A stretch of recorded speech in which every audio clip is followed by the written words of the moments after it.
नमस्कार। माया के विषय में ऐसा कहा जाता है कि यह जो माया है वो अत्यंत भ्रम में डालने वाली है। अपने वास्तविक स्वरूप से विस्मृत करके जो मिथ्या है उसी को स्वरूप दिखाती है। इसलिए कहा गया है कि माया तरना अत्यंत दुस्तर है।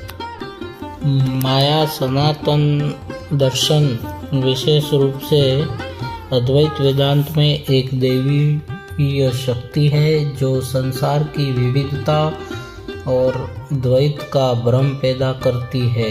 यह ब्रह्म की शक्ति के रूप में वर्णित है जो अपरिवर्तनीय सत्य को छिपाकर भौतिक जगत को वास्तविक प्रतीत कराती है। माया को भ्रम या इल्यूशन कहा जाता है जो नाम रूपों का आवरण डालती है और ब्रह्म को बहुरूपी दिखाती है।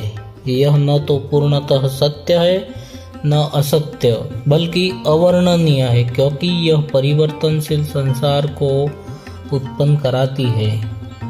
अद्वैत वेदांत में माया ब्रह्म की ही शक्ति है जो अविद्या के माध्यम से जीव को बंधन में रखती है। यह संसार सृजन का कारण बनती है, लेकिन ज्ञान से इसे पार किया जा सकता है, जिससे ब्रह्म और आत्मा की एकता का बोध होता है। आज के प्रसंग में सुनेंगे यह माया हमें किस तरह से भ्रम में डालती है और सच्चाई से बहुत ही दूर रखती है। कल्पना कीजिए, एक व्यक्ति केवल आधी मिनट के लिए पानी में डुबकी लगाता है और उसी आधी मिनट में वह पूरा जीवन जी लेता है। पूरा एक जीवन विवाह, संतान, सुख, दुख, मृत्यु और संसार का सबसे बड़ा भय। लेकिन जब वह बाहर निकलता है तो समय वही है, स्थान वही है और सामने खड़े हैं भगवान श्री कृष्ण। आज की यह कथा केवल सुदामा जी की ही नहीं है, यह कथा है हम सब की, क्योंकि हम भी इसी संसार रूपी जल में डुबकी लगाए हुए हैं और हमें पता भी नहीं चलता कि कब वर्षों बीत जाते हैं। एक बार सुदामा जी ने श्री कृष्ण से कहते हैं कि प्रभु मुझे आपकी माया दिखाइए। श्री कृष्ण मुस्कुराकर प्रसंग आने पर दिखाऊंगा ऐसा वचन देते हैं और फिर एक दिन नदी में स्नान करते करते सुदामा जी को अपनी माया दिखाते हैं। जंगल, अनजान लोग, जहां उनका पूरा जीवन बदल जाता है और जो कुछ भी हुआ वह सुनकर आप भी चकित रह जाएंगे। तो आइए सुनते हैं श्री कृष्ण की माया का वह रहस्यमय प्रसंग। एक बार सुदामा जी ने कहा कि मुझे आपकी माया दिखाइए। श्री कृष्ण ने कहा कि प्रसंग आने पर दिखाऊंगा। कुछ समय के बाद दोनों एक दिन सुदामापुरी से बाहर स्नान करने गए। वहाँ श्री कृष्ण ने सुदामा जी को कहा, आज हम डुबकी लगाने का खेल खेलते हैं और कौन अधिक समय पानी में डुबकी लगाकर रहता है उसकी परीक्षा करते हैं। इस प्रकार संकेत करके दोनों ने नदी में डुबकी लगाई। फिर माया ने अपना स्वरूप प्रकट किया और पानी में डुबकी लगाए हुए सुदामा का पैर खींचकर बहुत दूर प्रदेश में ले गई और कोई अनजान जगह पर छोड़ दिए।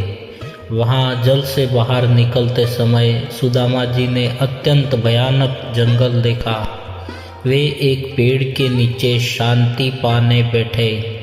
उतने में कुछ लुटेरे उनको दिखे तो डर के कारण पेड़ पर चढ़ गए। लुटेरे पास में आए और पेड़ पर चढ़े हुए मनुष्य को देखा। उस मनुष्य यानी सुदामा जी को देवी को भोग चढ़ाने के काम में आएगा, ऐसा समझकर अपने गांव में ले गए। वहां जाने के बाद मुखिया की युवती कन्या सुदामा जी से मोहित हो गई। अतः उसने एक युक्ति लगाई। जब सुदामा जी को देवी के भोग के लिए मंदिर ले जाए गए और सुदामा जी को मारने का समय आया, तब मुखिया की युवती कन्या गुप्त रीत से मंदिर के अंदर घुस गई और आवाज़ किया कि मैं तुम्हारी माता हूँ, इस परदेशी को मारना नहीं, उसे तुम्हारे मुखिया की कन्या के साथ विवाह करवा दो। ऐसी आवाज़ मंदिर के भीतर से आने की वजह से सुदामा जी को मारने के बदले मुखिया की कन्या के साथ विवाह करवाया गया। यह सब आधी मिनट की डुबकी में श्री कृष्ण की उपस्थिति में हो रहा था, परंतु सुदामा जी को उसका पता नहीं चला, क्योंकि वे अलग देश काल की माया के असर के अंतर्गत थे। विवाह के बाद सुदामा जी ने स्त्री के साथ कुछ वर्ष व्यतीत किए और उनको 3 बच्चे हुए। एक दिन सुदामा जी ने अपनी स्त्री से पूछा कि सुदामापुरी यहाँ से कितनी दूर है। स्त्री ने उत्तर दिया, मुझे नहीं पता, लेकिन मेरी नानी अभी जीवित है, उसे पता होगा। नानी को पूछने पर उसने उत्तर दिया कि मेरी नानी कहती थी कि यहाँ से रात दिन लगातार वाहन चले तो 3 साल में सुदामापुरी पहुँच सकते हैं। यह उत्तर स्त्री ने सुदामा जी को सुनाया। सुनकर सुदामा जी अत्यंत विस्मित हो गए कि मैं किस लोक में आ गया हूँ। अब वे उस डुबकी से बाहर आए तो सुदामापुरी में ही थे, परंतु देश काल की माया के कारण उनको अनेक देश काल का अंतर मालूम पड़ा।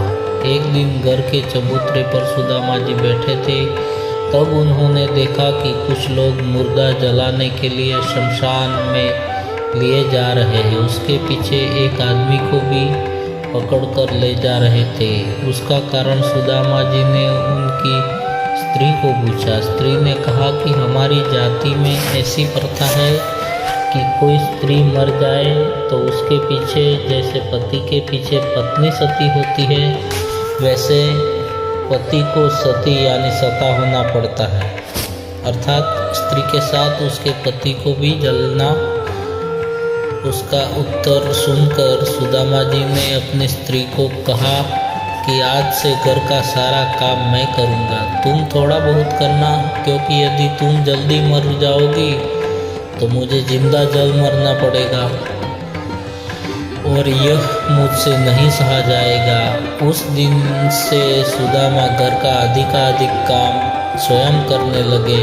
फिर भी कुछ समय के बाद एक दिन उनकी स्त्री को सर्प ने काट लिया और मर गई।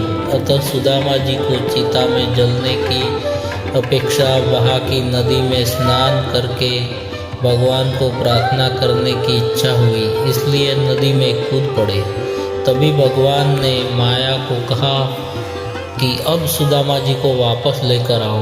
भगवान की आज्ञा सुनकर माया सुदामा जी को सुदामापुरी में जहाँ डुबकी लगाई थी वहाँ लेकर आई।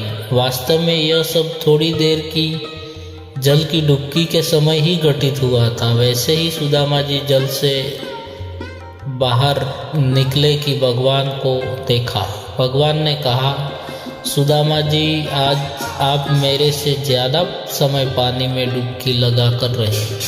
सुदामा जी ने कहा, आपकी इस माया को कौन समझ सकता है।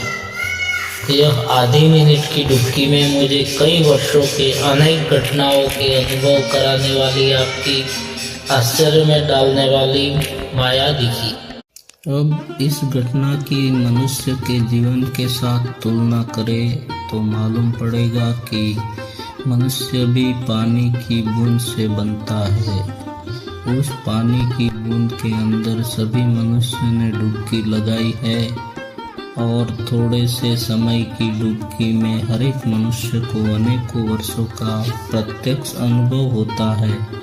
परंतु यदि डुबकी से बाहर निकलकर जीव देखे, अर्थात देह अभिमान छोड़कर देखे तो उसे 25 या 50 वर्ष नहीं होते, परंतु आत्मभाव से उसका जन्म ही नहीं हुआ।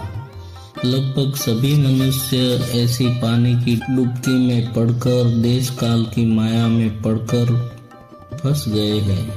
तो मित्रों, यह थी सुदामा ने देखी हुई देश काल की माया। वीडियो अच्छी लगी हो तो लाइक करें और शेयर करें, कमेंट करना ना भूलें।